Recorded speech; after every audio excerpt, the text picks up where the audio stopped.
Hello guys, আসসালামু আলাইকুম। আমি হলাম রিয়ামনি। আমার মিনি কিচেনে আপনাদের সবাইকে স্বাগতম। তো গাইস, আমি এই প্রথম ভয়েস দিয়ে ভিডিও বানাচ্ছি, তো ভুল হলে ক্ষমা দৃষ্টিতে দেখাবেন।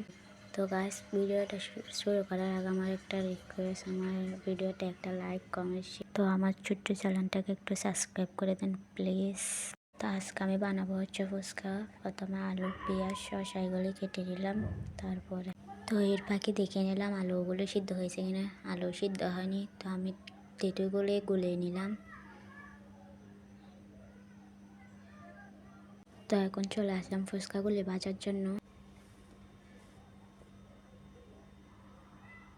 তো আমার ফুচকাগুলি ভাজা, তো আমি এখন চলে আসছি আলু ভর্তাগুলি বানানোর জন্য। তো আমি আগে আলুগুলি মেশিন দিয়ে ঘষে নিচ্ছি।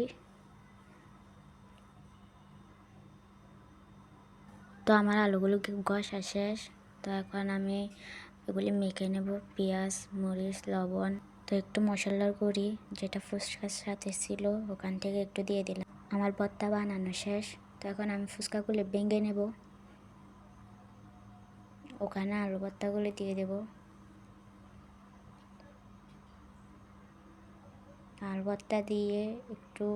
আলু ভর্তাগুলি দিয়ে একটু শসা কুচি দিয়ে দিলাম। তো এখানে ডিম দিয়ে দিচ্ছি। আমি এখন খেয়ে দেখবো কেমন হয়েছে। তো গাইস, আমার ভিডিওটা ভালো লাগলে একটা লাইক কমেন্ট শেয়ার, আমার ছোট্ট চ্যানেলটাকে একটু সাবস্ক্রাইব করে দিবেন প্লিজ। তো ভিডিওটা কেমন হয়েছে কমেন্টস করে বলে যাবেন।